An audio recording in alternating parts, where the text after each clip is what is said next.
Good afternoon, everybody. Thank you for joining us this afternoon for the session on approaches to evaluation during the pandemic. Thank you also for colleagues who are joining online. I hope you enjoy the session. In this session, we will consider how evaluation adapted to the pandemic and ensure continuity and informed decision-making, and what lessons and approaches were learned that should be taken forward for evaluation in general. As we know, the pandemic led to a considerable shift in how we undertook evaluations, and often in the methodological approaches, as well as in the tools we use to implement our evaluations. This conference, of course, is about national evaluation systems and resilience. And as a result, we must look at our most recent response to the crisis, COVID-19 and the pandemic, including the concerted efforts and approaches undertaken during the pandemic, to learn from them. However, I would also like us to consider what is being taken forward beyond the pandemic. What have we learned? What are we going to embed in our practices? What lessons do we have and approaches that are being incorporated into our everyday evaluative thinking? So I'm Richard Jones. Sorry, I should have introduced myself at the beginning. I'm the Chief of Section for Capacity Development at the Independent Evaluation Office of UNDP, based in New York. I was also our COVID-19 focal point during the last 2 years, and worked very closely with some of you in this room through the coalition, the COVID-19 coalition, also with some of you through UNEG and UN agency coordination for the pandemic. We pivoted. I think that's one of the words you hear a lot. We pivoted. Everybody pivoted in March 2020. We pivoted quickly. We produced guidance that was initially for the first 3 months of the pandemic, because we didn't know how long it was going to take, the pandemic would take to get over. So in March, we produced guidance for the organization, and as an underpinning of that guidance was doing no harm. So placing nobody in harm or in danger of getting COVID-19. We had to do all our evaluations remotely, like the rest, like all of us. We broadened our desk reviews. We started doing remote interviews. So what would have taken 2 to 3 weeks ended up taking 2 to 3 months in some cases.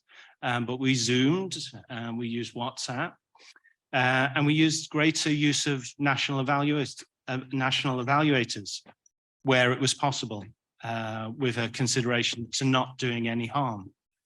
We also produced a series of synthesis reports that were built on over 5,000 evaluations that UNDP had done in general, many on previous crises, such as the Ebola in West Africa, as far back as the tsunami in 2005. We produced those to grab lessons that could quickly be given to the organization to help to influence how it would respond to the crisis. We also created a number of new partnerships. So we strengthened partnerships with the OECD, with the COVID Coalition, with UNEG and others, and shameless self-promotion.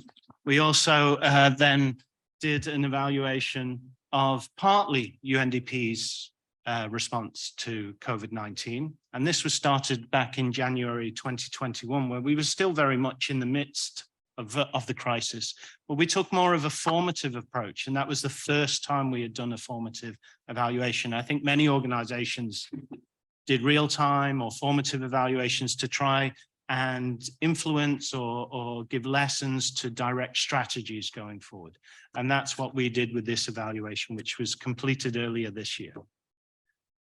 But what did we take forward, and what has changed our work? We continued reflections, we're still doing Zoom interviews, but we're now back in the field as well. This is central to this panel discussion today, what we're taking forward. We have an esteemed panel here, but we also want to hear from you, what you did, what lessons you learned, and how you've changed the way you do your work as evaluators. So firstly, entirely on my left, sorry, we have Santiago Rodriguez, who's an evaluation analyst with the Independent Evaluation Group of the World Bank. And he will introduce the work they did on triangulating methods for evaluation and learning and examples of early evaluation of COVID-19 response. This will be followed by Bai, a coordinator of the South Socioeconomic Impact Monitoring Unit and in the Operational Office for Monitoring and Emerging Senegal Plan, obviously from Senegal. And he will discuss, or he will showcase the work that they did looking at how mobile data can help fight the COVID-19 pandemic. And finally, finally but not least, sorry, is Jenna Smith-Kwasi. Sorry, is that right? Kwasi? An evaluation policy analyst at the OECD, who will reflect on the work that the COVID-19 Coalition has done over the last 2.5 years and give us an overview of the new and emerging evaluative trends that are being seen through that partnership. The coalition is something we've been strongly involved in as well, and we work very closely with Jenna and Megan and the team. And it's been an excellent experience to track who's doing what, and a really good sharing and learning experience where we can learn from each other. So we have 3 presentations, which will take 25 to 30 minutes and some questions. But really, I'd also urge you to start to think about what you can offer us as well, because I want to throw it back to you and see what lessons you have coming out and what is resonating here from the panel as well. So please.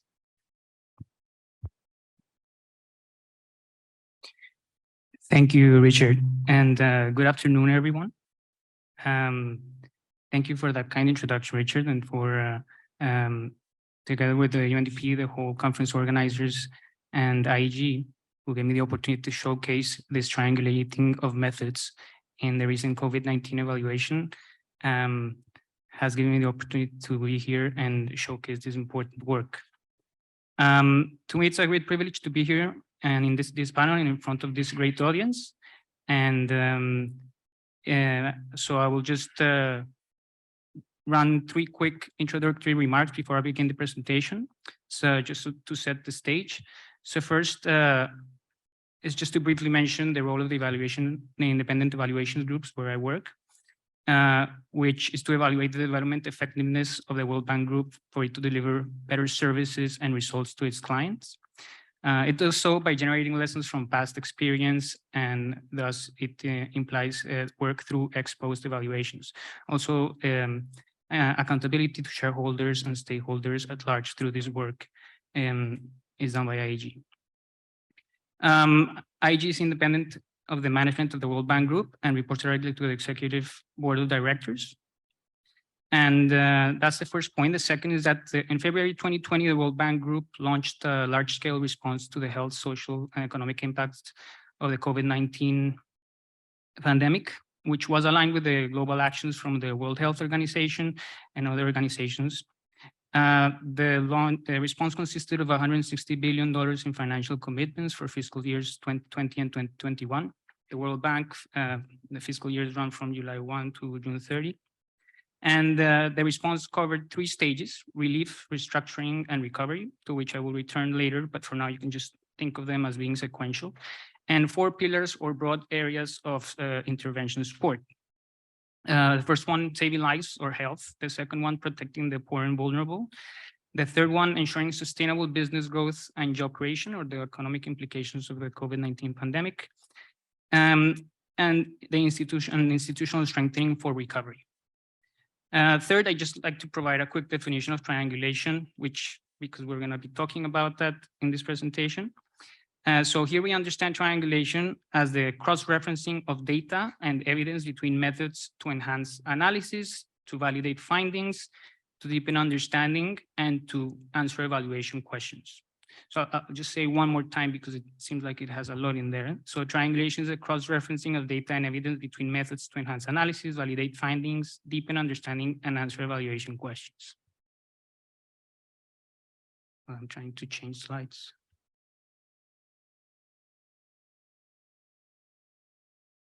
Thank you. So against this backdrop, this evaluations focuses on the pillars of health, social response, and institutional strengthening as it relates to the health and social response, because institutional strengthening also has a component that is related to the economic implications of COVID-19, but that actually is covered by a separate evaluation that IEG also undertook, but it's not covered by the one that we're going to present here. The evaluation sought to assess the quality of the World Bank's COVID-19 response during the first 15 months of the pandemic. It was thus an early assessment of the response to learn about what the World Bank was doing and to extract lessons to inform ongoing work and the future support for crisis preparedness and response. The evaluation focused on answering 3 questions, which you can see in the bottom right of the slide. One on relevance, the World Bank support to country needs in health and social areas. A second one on the factors that facilitated or hindered implementation of this support. And a third one on how well World Bank operational policies and partnerships work to facilitate the response. The evaluation also focused on the assessment on the early relief and early restructuring stages that I mentioned previously, which as I mentioned, you can think of them as being sequential. Next slide, please. I did something. So here, I mean, it's very small, but here, what we have is the actual framework developed by the World Bank as it relates to the evaluation, the framework of the World Bank's COVID-19 response. So you can see the relief and restructuring stages at the center, since they are covered by the evaluation. You can see their names at the top, colored blue and orange boxes.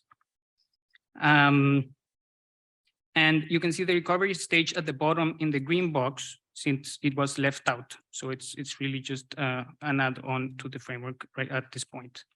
And the thematic areas to the left, which are mapped to the pillars that I mentioned previously that apply to the focus of the health and social response. And at the intersection, all that small text that we see there, we see the types of results that are expected at each stage of the response to the health threat and to protect human capital, from early outputs in the relief stage to intermediate outcomes and later outcomes, all the way through to the restructuring and across to the recovery stages. So I won't go over all of that intersection content for now, but just to show a few examples. So some expected results for the health services, which would be like the first category in the dark blue box to the left, going from up down. So the first, assuring health services.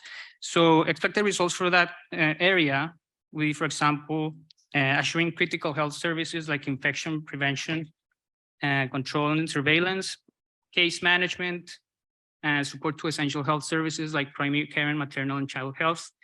And later in the restructuring stage, the strengthening of health systems and the strength of the restructuring systems. Similarly, for social protection, we see the poor and protecting the poor and vulnerable through cash transfers and assuring targeted income and in-kind support at the relief stage, and then at the restructuring stage, again, strengthening social protection systems.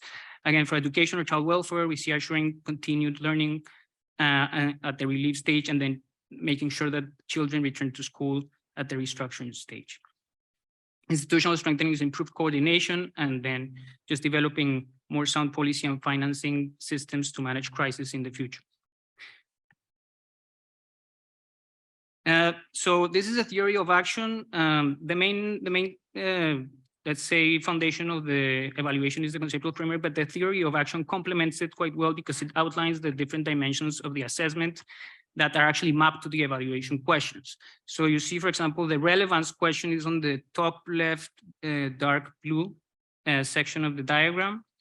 And again, it lists some of the dimensions there in very small font, and I won't go too much in detail into the dimensions, but just to mention a few examples where it says based on needs, we're asking, okay, what has the World Bank's response or support to health and social needs of countries being consistent with the needs of countries, right?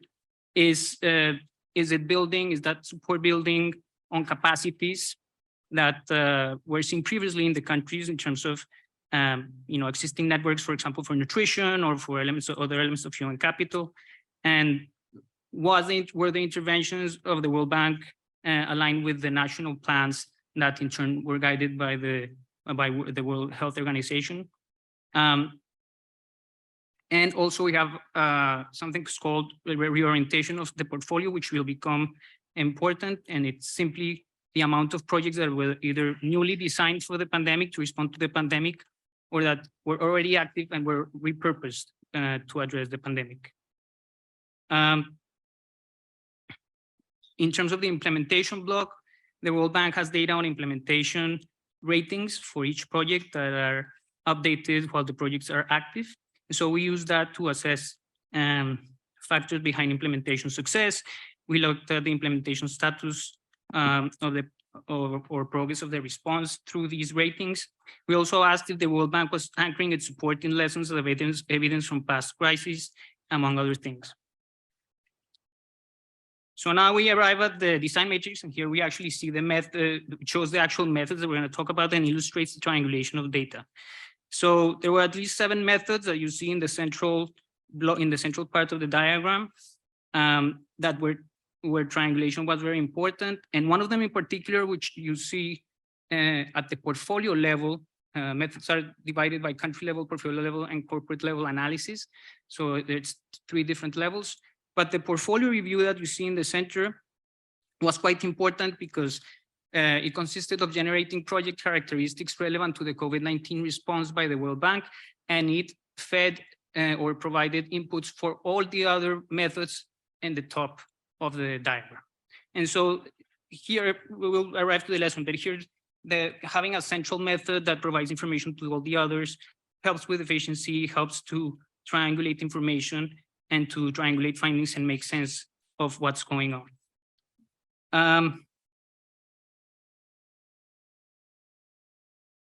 So I'm just going to go over each of the methods, not very quickly, but I'm going to integrate it with what I said about the portfolio. So for example, with country case studies, the project information for each country was key for the analysis in combination with information from remote interviews with World Bank staff, government, and civil society. In the heat map, it's just a ranking of country needs across areas of the conceptual framework based on country level indicators that we extracted from multiple sources, including informed databases, international health regulations, and others.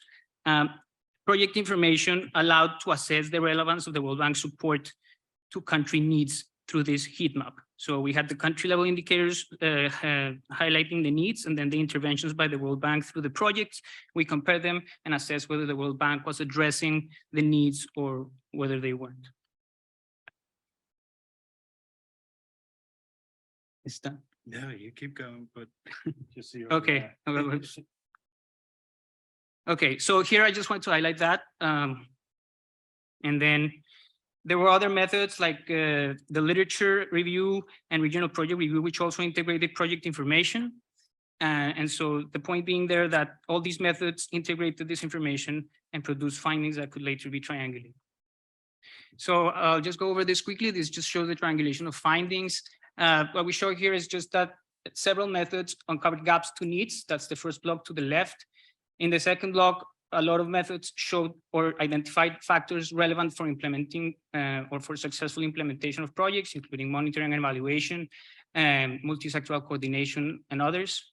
And the third block is more corporate or more internal bank processes, but it showed portfolio analysis and other methods show that the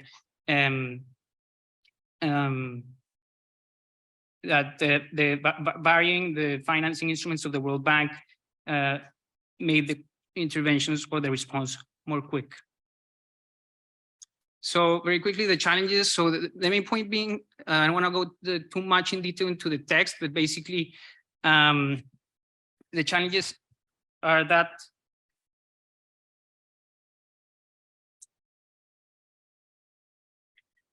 Well, the pandemic created challenges because in turn they created opportunities or a silver lining about the pandemic. So what we're trying to say is that the response forced the evaluation team to provide ongoing feedback on findings to the teams on the field, because it was the pandemic was dynamic, created a dynamic situation in which teams on the field needed to get information that was useful for them to adapt their implementation. This was a challenge for the evaluation, and it created delays, but it also created an opportunity, or what we call a silver lining, for enhancing the triangulation of methods with the remote interviews, with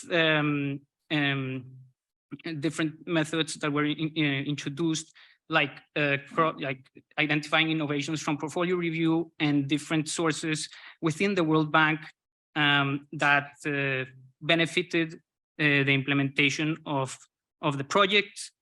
And so what we see here is that remote, where we can draw about maybe two lessons that are not completely written there, but the challenges create two things that are important. In general, remote interviews became the norm with COVID and generated more interviews compared to what previous evaluation would probably have done if we were just doing interviews in the field. Second, the portfolio review, or more generally, anything that has to do with text-based analytics in other evaluations, not at the World Bank, probably can become a central source of information for other methods. And I'll stop there. Thank you. I mean, it's difficult when you have spent so much. That maybe I could ask you, I mean, in a way, we triangulation is something we talk about a lot when we do our evaluations, pre-pandemic, especially. During the pandemic, it became key. So how was the methodology that you took? How did it strike you as being different to the way you were doing it previously? And then, is this being taken forward in a minute or so? So I think regardless of whether there had been a pandemic or not, all of these methods would have been implemented. So what I was saying is that even if the pandemic had not occurred, all of these methods would probably have been implemented because they help to enhance the analysis. But what the pandemic did was bring to the center the concept of triangulation. So it was not only triangulation among the existing methods, but also with the new, let's call them methods that were, forced by the pandemic, like remote interviews, and the absence, you couldn't build rapport with the client on the field, and there might have been some bias in the sample selection, all of that. But what happened was that when you triangulated evidence, you could bring information or collate information from different sources, and that I think has to be rescued going forward for other crisis evaluations. Just for crisis? No, well, for all, but since we're talking about COVID, I think any other crisis could also be, it could apply to that as well. Sorry, you asked something else. Thank you. Thank you, Santiago. Bye. I'd like to pass over to you. Merci beaucoup, Richard. Je voudrais d'abord remercier Richard, les organisateurs, pour nous avoir donné l'opportunité de partager notre expérience aujourd'hui avec vous. Je m'appelle Baye Eliman Gueye, je suis le coordonnateur du pôle suivi des impacts socio-économiques au bureau opérationnel de suivi du plan Sénégal émergent, qui est la delivery unit du Sénégal en matière de projets et réformes phares. Nous avons voulu nous intéresser aujourd'hui à ce thème et travailler sur l'utilisation des données mobiles parce que, comme vous le savez très bien, la pandémie a démarré dans une localité et elle s'est propagée dans le monde à partir des déplacements de population.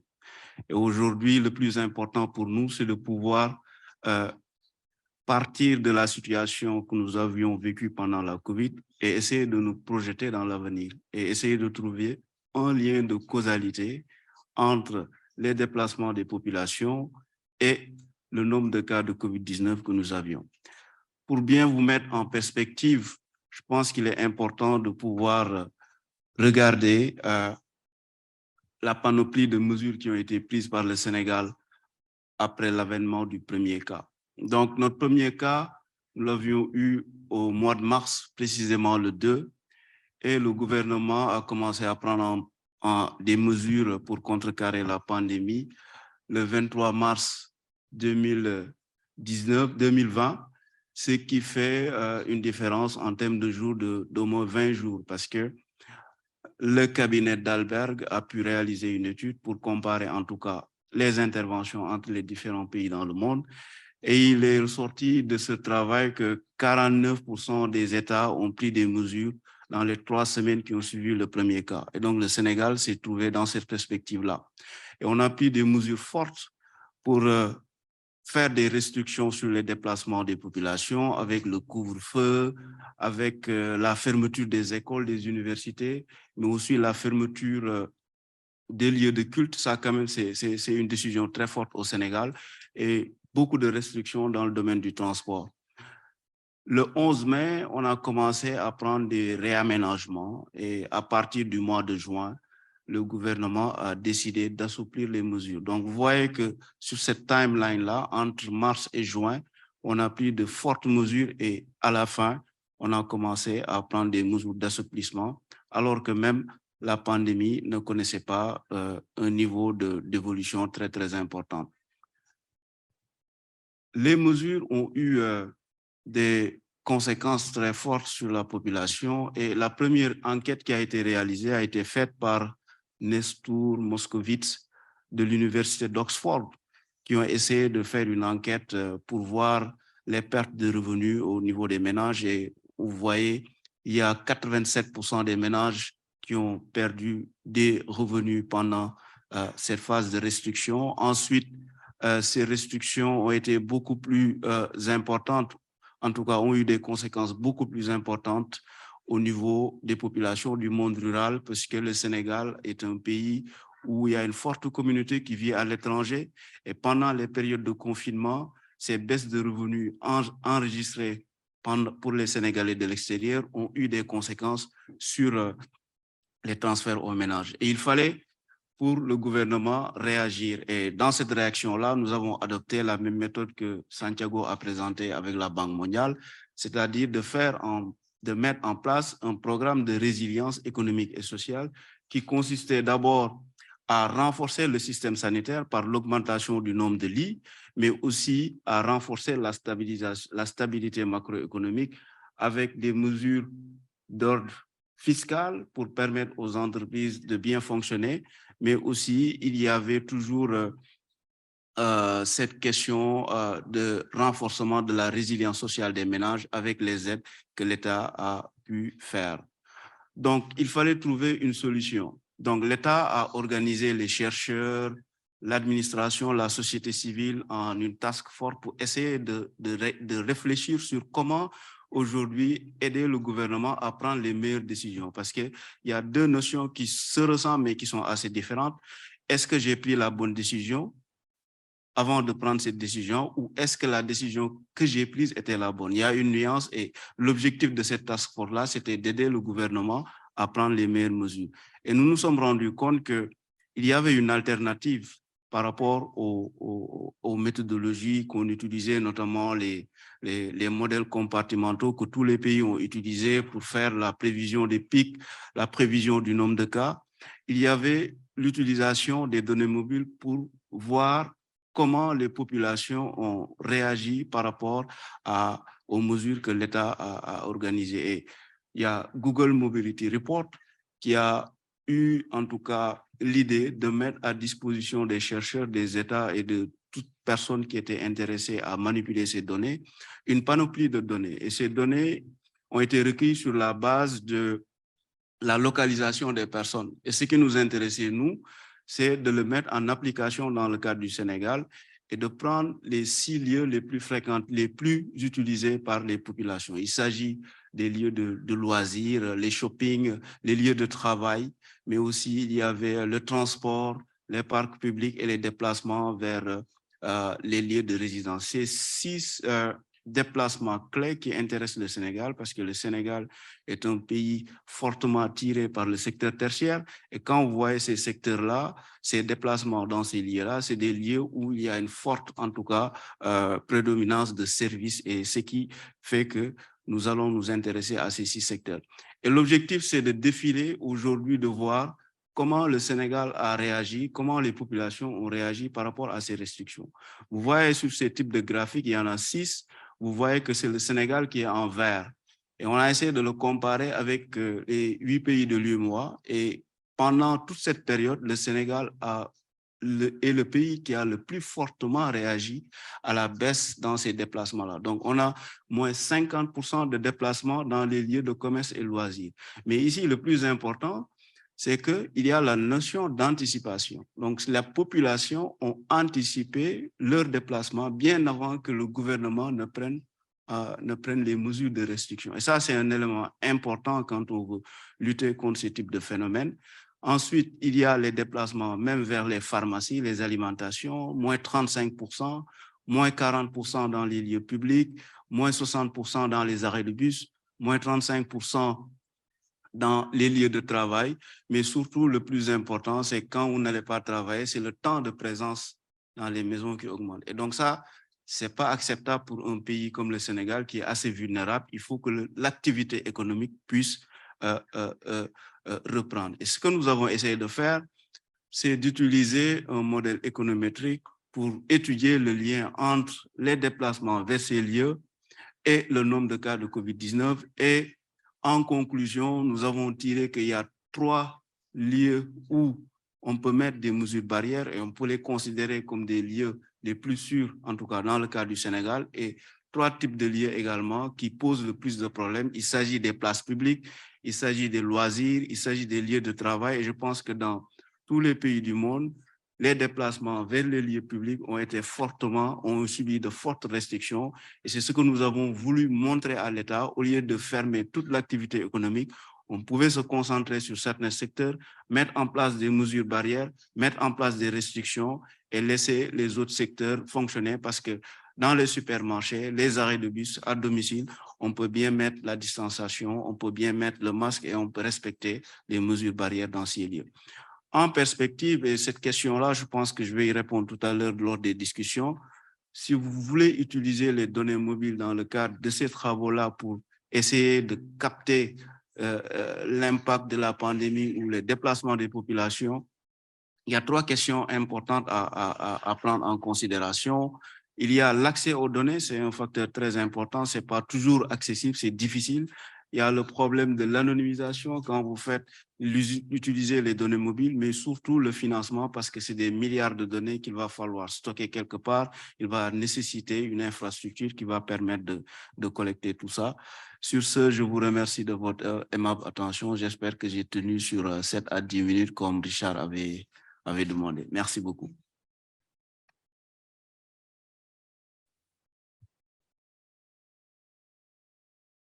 Thank you, Bai. That's fascinating. So I'm interested to know, do you have a plan to use that data or a strategy of how that data will be used, or a similar approach will be used either for other health impacts or for other things? Merci beaucoup, Richard, pour cette question est très importante, et j'avoue que nous n'en sommes pas restés là à ce niveau. La semaine dernière, il y a 2 semaines, nous étions à Paris pour une mission de benchmark sur l'intelligence artificielle. Je pense que le gouvernement du Sénégal est dans des dispositions pour aller plus loin et pouvoir prévenir les prochains chocs que le monde pourrait subir dans le futur. Et notre objectif, c'est aujourd'hui de signer un partenariat avec le plus grand opérateur de téléphonie mobile du Sénégal pour obtenir les données que nous voulons, pour essayer d'en comprendre un peu plus sur la pandémie, les déplacements, et les mettre en corrélation avec le nombre de cas de COVID-19 enregistrés. Deuxièmement, c'est de pouvoir essayer d'utiliser l'intelligence artificielle pour voir comment, dans le futur, le Sénégal pourrait réagir de manière à ce qu'on puisse maintenir l'activité économique tout en permettant de lutter contre cette pandémie. Et au mois de mars 2023, nous comptons organiser une conférence sur l'intelligence artificielle pour poser ces questions et surtout poser le débat sur l'utilisation des données mobiles, parce que nous l'avons déjà utilisé dans le cadre du transport pour essayer de voir comment on peut planifier nos infrastructures de transport. Nous sommes en train également de travailler sur la question de l'énergie avec la priorisation de l'accès à l'électricité dans le monde rural, mais surtout aussi le suivi des stocks au niveau des produits agricoles. Donc, nous sommes vraiment dans la marche, en tout cas, pour développer l'usage de ces données mobiles et essayer d'aider l'État à mieux prendre les décisions qu'il faut. Merci.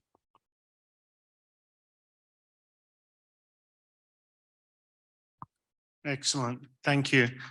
I think we've come at this from two different directions. We've got how we've adapted our evaluative approach and how we've implemented new tools and new data gathering tools to influence not just our evaluations. And I like the idea that, you know, it wasn't so much to influence evaluations, it was targeted at policy. It was very much linked through to policy, and that we're taking that forward. Jenna, you've had a very sort of broad view, as if you like, of many countries, and we're very interested to see what the coalition has picked up and how this may have resonated with what you've seen.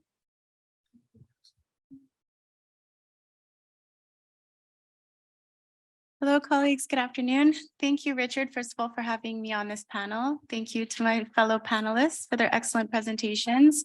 And thank you to all of you for being here, not only at this session, but at the conference in general. I find having these opportunities to learn from each other, they're extremely enriching, and being able to do so in person is definitely not something that I take for granted. So thank you. So I'm just going to complement your introduction very quickly, Richard, I promise. I'm a policy analyst with the OECD, the Organization for Economic Cooperation and Development. Our team, the evaluation unit, is the secretariat for the OECD Development Assistance Committee Network on Development Evaluation, which is also known as EvalNet, and that's how I'll refer to the network throughout my presentation. We're also the secretariat, as Richard mentioned, for the COVID-19 Global Evaluation Coalition, which is essentially, it's an independent collaborative project of EvalNet, but it brings together countries, so both OECD and non-OECD countries. It's open to all countries, as well as multilateral organizations and UN agencies, all of whom have an interest in evaluating COVID-19 response and recovery efforts. So prior to joining the OECD in 2021, I was an evaluator with the Government of Canada. Specifically, I've worked with Immigration, Refugees and Citizenship Canada and with Global Affairs Canada. All of that to say that in addition to having my finger on the pulse of the adaptations that are being made broadly, I also do have experience evaluating in the context of COVID-19 as well. I think I might have the wrong clicker. Sorry. Thank you.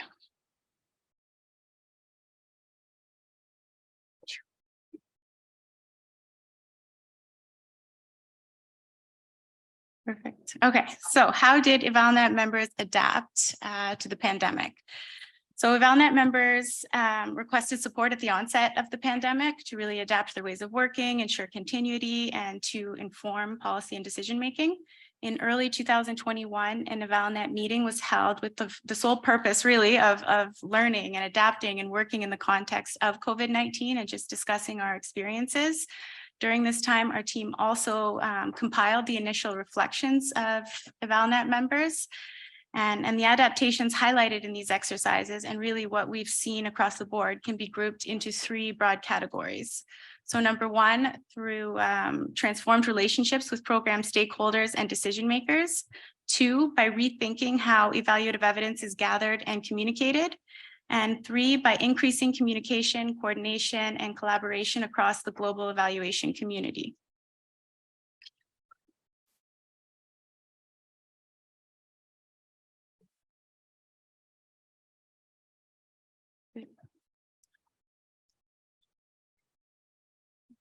Sorry, guys. So I'll just start. I'm stating the obvious here, but the learning and accountability needs related to COVID-19 were acute. They were significant. And in a context where policy and decision makers and program staff were really working under unprecedented circumstances and with thinly stretched resources, the need for timely, credible evidence was higher than ever before. So COVID-19 really brought the imperative of changing how evaluation units work and engage with policymakers, with program staff, with beneficiaries. Evaluation units responded by working carefully and constructively with these stakeholders, and at different times, often much earlier in the process than previously, and in new capacities. And this really highlighted the importance of soft skills of evaluating, especially with respect to relationship building and facilitation skills. These skills were important for ensuring that activity is useful, but also for ensuring that it promotes evaluative activity, promote utilization.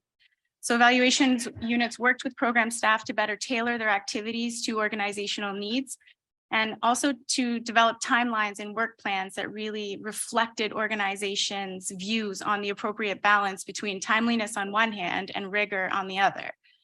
A huge adaptation was not letting perfection be the enemy, not letting perfection be the enemy of the good. So what do I mean by that? COVID-19, previously, evaluation findings, recommendations, conclusions, they were shared when they were nearly perfected. And the pandemic didn't allow for that. We really had to present what we had in the state that it was in when it was needed. And this was in order to really inject evaluative evidence into policy or decision-making discussions. And I think that this really pushed evaluators out of their comfort zone. And I speak from experience here because it definitely did push me out of my comfort zone. Can we go to there?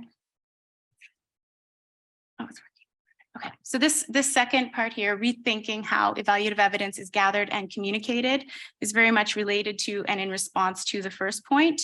There's a whole rethinking around how and when evaluative evidence is gathered and communicated. There's a great deal of flexibility in adjusting evaluation plans and approaches. Evaluations were prioritized, then reprioritized. They were postponed, conducted remotely, or as a desk review. They were conducted with adjusted timelines, and in some cases, they were canceled. Some organizations also adapted by embedding COVID-19 related questions into ongoing evaluations. Evaluation units sought out and learned new systems, adapted existing instruments, and improved models of online engagement. There was also a much stronger reliance on digital data collection methods, as we've seen. We saw an increase in the use of the electronic surveys, virtual interviews. With international travel and field visits halted, we noticed a stronger emphasis on document review, which may have been a bit less prominent prior to the pandemic. We also saw organizations capitalizing on the use of existing administrative data, often in new or creative ways. There's also a greater emphasis on the use of learning-oriented approaches and products. So the strong demand for evidence and in real time saw EvalNet members develop syntheses of past evaluations at the onset of the pandemic. So looking at, again, Ebola, as Richard mentioned, or the financial crises to respond to information needs at the onset. There was also an increase in the use of real-time evaluations as the pandemic evolved to provide immediate feedback to program staff and to decision makers. And finally, EvalNet members disseminated findings and learning in new and creative ways. So for example, throughout the pandemic, there was an increase in the use of shorter, more digestible lessons learned type documents, in the use of infographics, webinars, and well-structured briefs and syntheses. I think that we've also started using social media more frequently and perhaps more strategically to disseminate key messages and in real time. Okay, perfect. Finally, there was an increase in communication, coordination, and collaboration across the global evaluation community. With international evaluators unable to travel, of course, there's been a much greater reliance on national evaluators and consultants. In some cases, they've taken the lead entirely, and in other cases, national teams have been supported remotely by international evaluators, so more of a hybrid approach. Sometimes this has been done in a mentoring capacity, but overall, national consultants have been given a much greater responsibility as a result of COVID-19. And discussions of ELNET members really emphasized the importance of the do no harm principle here and shared steps that were taken to ensure that the risk wasn't simply transferred from the international evaluators onto the national evaluators and having them out in the field. Many of ELNET members actually had partnerships with local evaluators pre-pandemic, and these experiences in both designing and implementing hybrid approaches with their evaluation teams. And these lessons and experiences were really invaluable for sharing with other ELNET members as we adapted. Final point on this slide is that the pandemic demonstrated the benefits of sharing information, of sharing lessons, of sharing practices across organizations. And it also confirmed the importance of inclusion and of not just working, with OECD countries, with opening it up to the multilaterals, to the UN agencies, and most importantly, to partner countries. And this is especially true when we're tackling common or universal challenges. So this brings us to the COVID-19 Global Evaluation Coalition, which is kind of my baby, and my boss sitting here. So the overall purpose of the coalition is very much aligned with the theme of today's discussion. It's all about sharing ideas, knowledge, experiences, and approaches to evaluation. So in addition to having these monthly all coalition meetings, we also establish working groups to support evaluation in key thematic areas. So notably in equitable access to vaccines and in the area of cash transfers and social protection. We also produced and shared guidance notes, technical papers, scoping studies. In early 2020, EvalNet worked with UNDP's IEO on developing a joint guidance note on good practices for evaluation during COVID-19. So these resources, as well as the resources of individual participants, are available on our website and accessible to all of you. So I encourage you to check that out. We also developed an overarching strategic evaluation questions framework. Now, this framework was developed to support coalition participants in evaluating their responses to COVID-19, but it also supports in developing an evidence base that is comparable.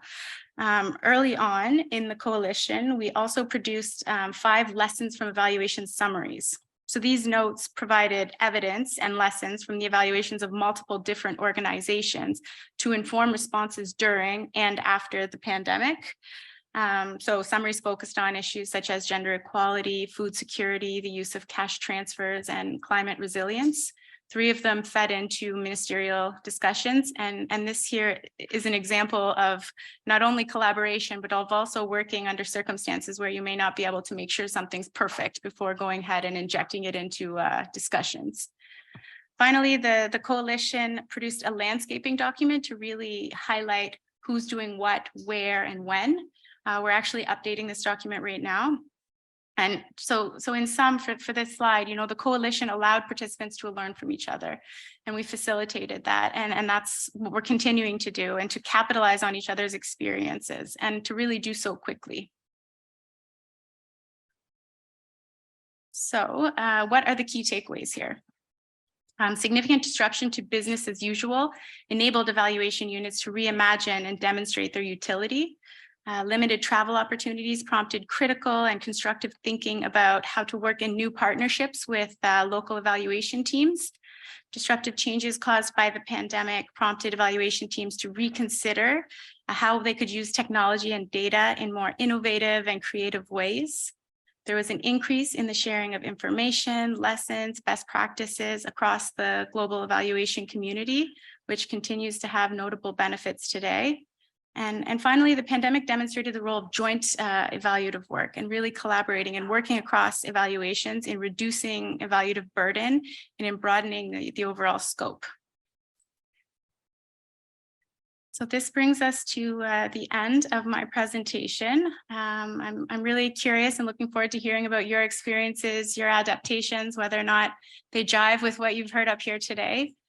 And if you'd like further information on the coalition, I do encourage you to please come speak to me after the presentation or after the session. Thank you.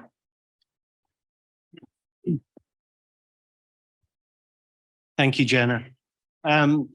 And just to let you know, all these presentations will be available, and all the presentations will be available on the eCampus site at the end of each day. So please make sure you're signed up and make sure you know how to use it, and you can get these all of the information that's been presented.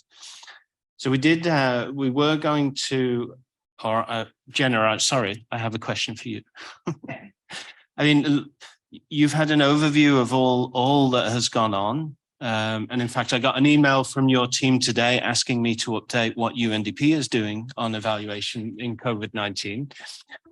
Yeah. But really, one is really resonating. You know, what are you seeing as a trend that EvalNet members and others are going to take forward? You know, beyond maybe a little bit beyond collaboration. Will that continue? But are there certain approaches and tools you feel are standard across the board that may be taken forward? So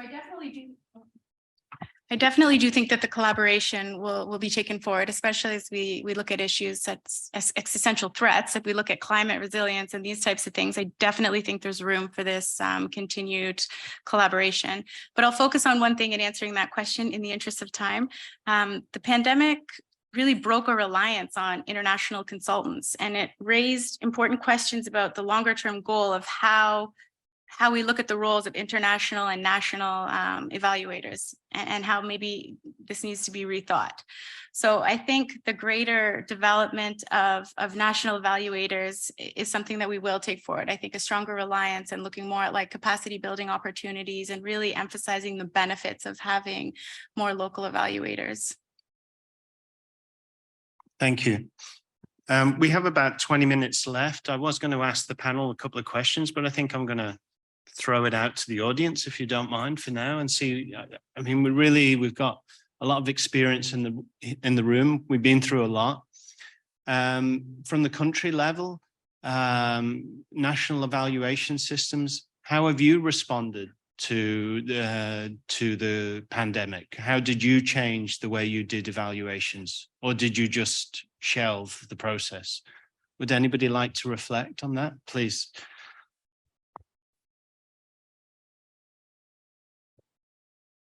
Thank you very much to the panelists. My name is Bami. I'm from Botswana Country Office, UNDP. Just to share experiences and insights. Like Richard has indicated, really everything took long, from sourcing evaluators, availability of partners, even the beneficiaries. I mean, it was really a challenge for us to get a hold of these key participants to the evaluation process. And in some cases, the costs were quite high. And and again, as we're communicating with the stakeholders, some of them felt that evaluations were now done more for compliance than what they were actually meant for, because they were in the project document, for example. It meant that, even if we postponed, we still needed to do them. So, but what you also established was that people were not in the right frame of mind at the time. So then this begs the question, can the state of mind of either the evaluator or the beneficiary impact the quality of the evaluation? You talked about the platform, Jenna. You've gathered a lot of insights. So I just wanted to find out if there was any evidence that the state of mind of either the evaluator or the beneficiary could have somehow impacted the quality of the evaluation. Of course, in terms of national experiences, again, what we established in Botswana was that the telecom industry, I think it got a jump start, and that's because now people started calling each other by mobile phones, using video calls to get in contact with family. So that was a positive for the entire economy. That's what we established.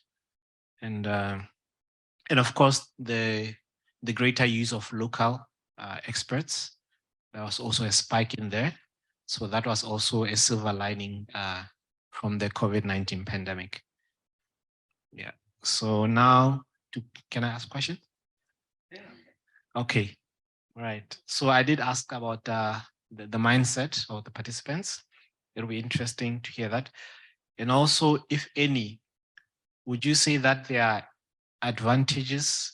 Do virtual evaluations have any form of advantage over in-person evaluations? Were you able to gather that evidence? This goes to all panelists. That would be quite interesting to establish. And my last question to Santiago, we talked about triangulation. Now, normally triangulation hinges on the availability of data. Now, at the time, at the height of the pandemic, there wasn't a lot happening. So I'll be interested in how were you able to triangulate?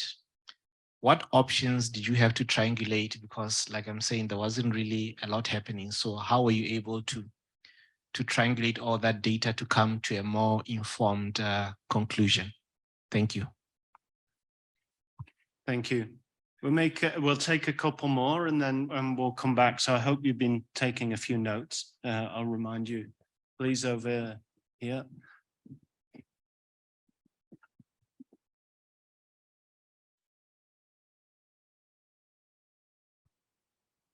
Maybe I'll start with sharing an experience in terms of some of the, I think, novel practices regarding evaluations that we were involved in. A few staff of the Ministry of Finance and National Planning that coordinates evaluation. I'm coming from Zambia, from the Monitoring and Evaluation Department in the Ministry of Finance and National Planning. My name is Prudence Kaum.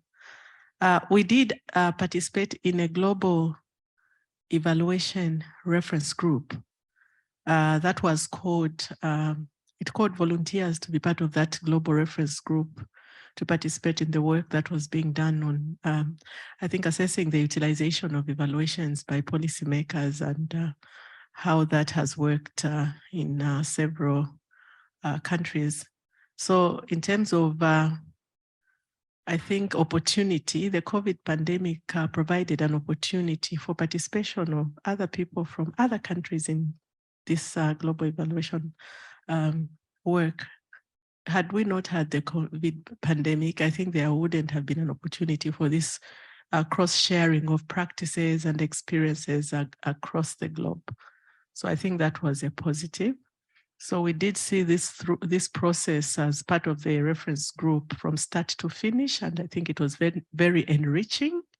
And we had a series of webinars as well as virtual meetings, which sort of helped to, I think, build capacities in people who participated in this reference group. So that's the experience I can share. Then with regard to the discussion we have today, my question goes to Baye. I think regarding the use of, is it big data, mobile data to undertake evaluations? My question is that, well, we recognize actually even in Zambia that this is a resource that is really useful in terms of quickly gathering data to inform the policy making process. I would like to find out in Senegal how this process is legislated, or what is the legal framework that allows for this use of this big data so that the findings are actually validated. Because I think in Zambia, we have a law that gives powers to the National Statistical Office to actually validate what data they think is official and can be actually used to, I think, what's the word? That can be used to be able to, I think, confidently speak about the findings being, I think, applicable across the country. I think it's about data quality and reliability and things like that. So most of the studies that involve use of big data face that challenge in terms of, I think, validity of the data, because I think of the legal framework. Secondly, I think the capacity is also the number of people in country who are actually able to manipulate that data and undertake evaluations or analysis using that big data. If you could speak to that, that would be very useful. Thank you. I'll take one more question, then we'll take two more questions and then bring it back to the panel. Nargis, and then we'll go over to Sarah. Thank you. So my question to Mr. Guaye, what was the role of the private sector in gathering the mobile data? And was there any public-private partnership established to collect that data? And finally, if there was any partnership with the private sector, how do you think with this ambitious, plans to engage with the artificial intelligence and, predicting the crises, how do you see the role of the private sector in the evaluation? Thank you. Thanks, Nargis. One last question, and we'll bring it back to the panel. If we have any more time, we'll come back. Thank you. My name is Sarah Longford. I'm with World Food Programme, Office of Evaluation. And everything that the panel spoke about has huge resonance with the experience that we had and the evaluation that we undertook. It was a developmental evaluation of WFP's response.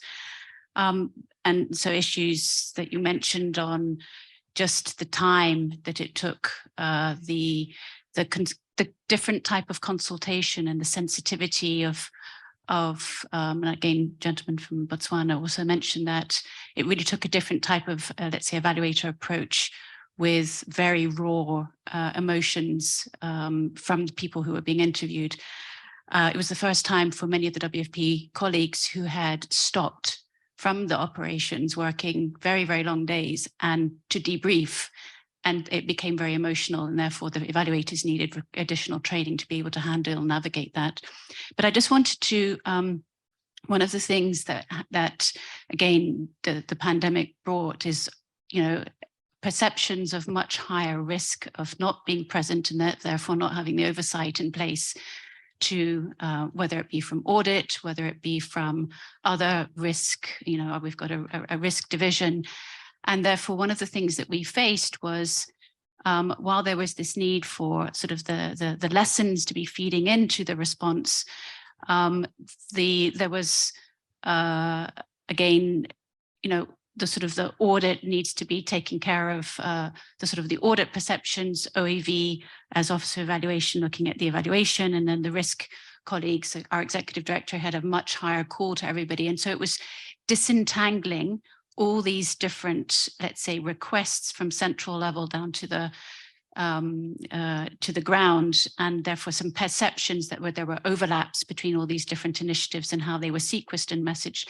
So I'm just wondering whether any of the panel had any reflection of how that impacted on any of your work from different, let's say, departments, etc.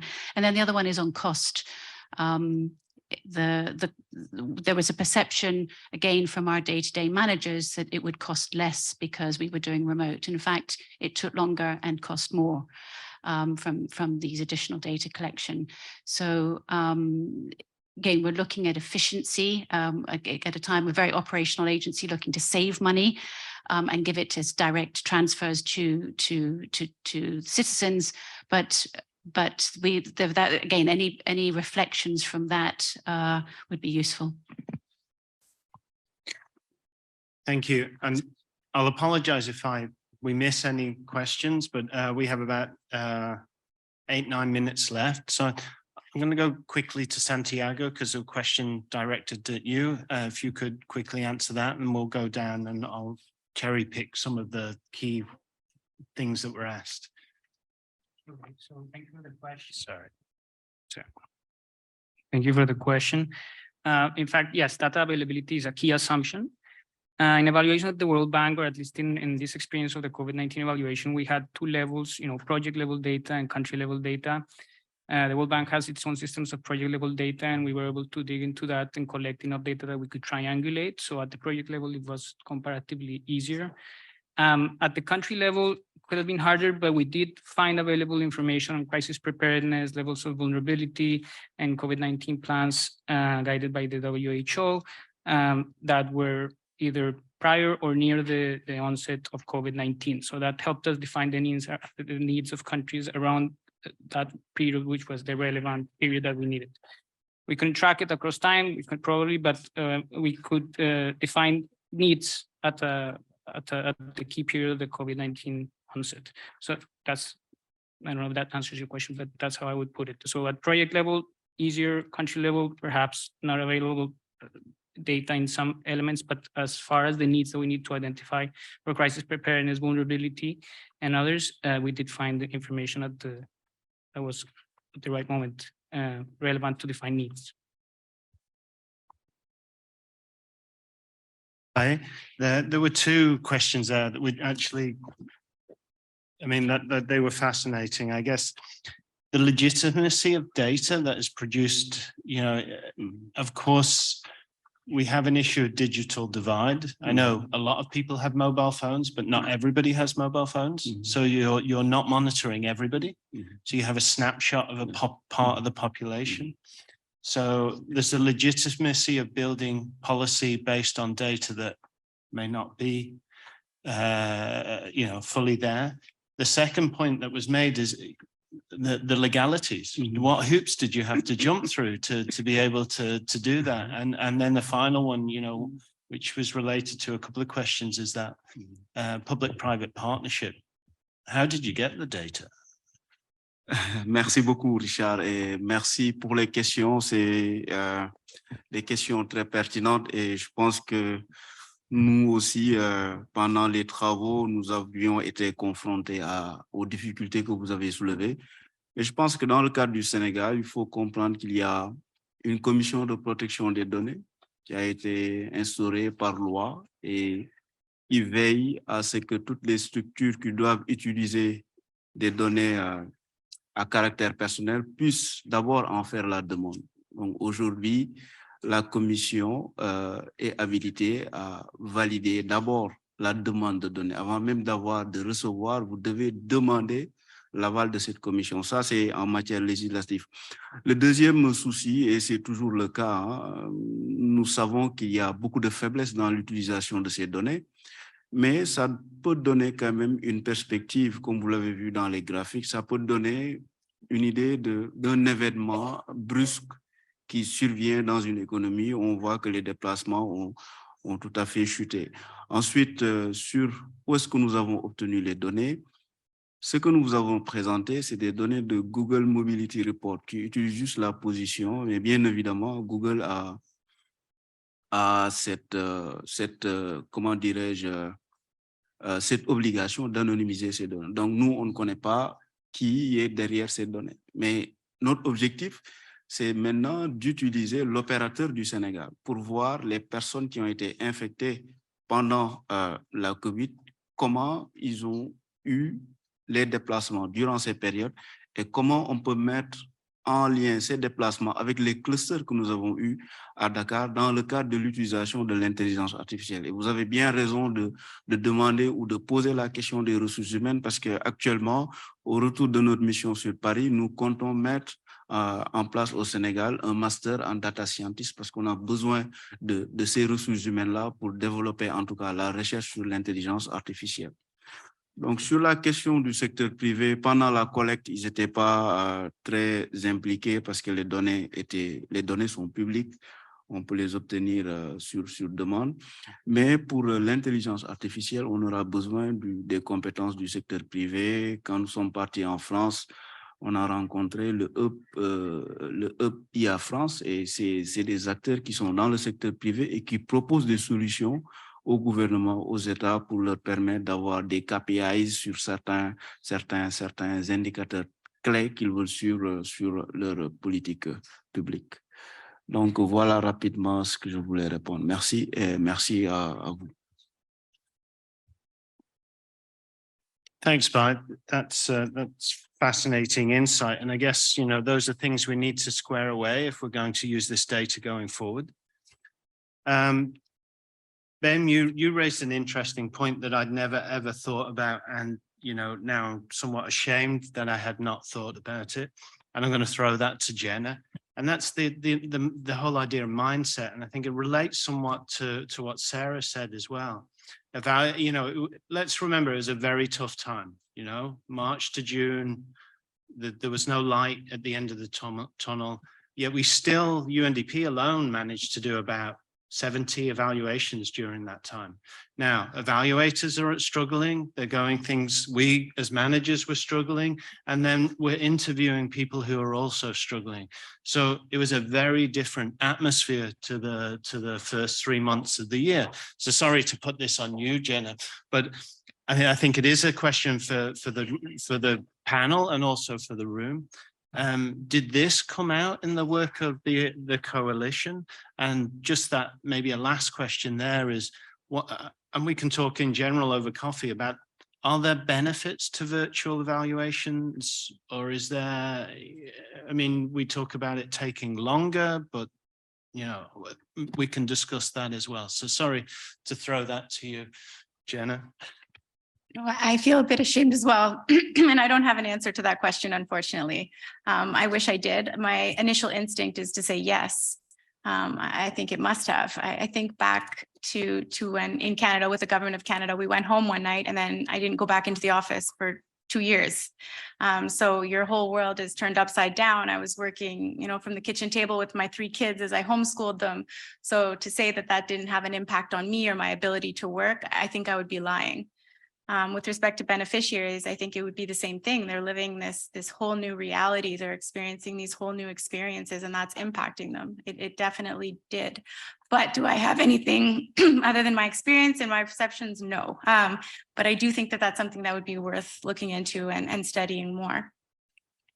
With respect to your question about remote evaluations, I think, you know, at the onset of the pandemic, I was working on an evaluation and I was set to travel extensively to 6 different countries in the Asia Pacific region.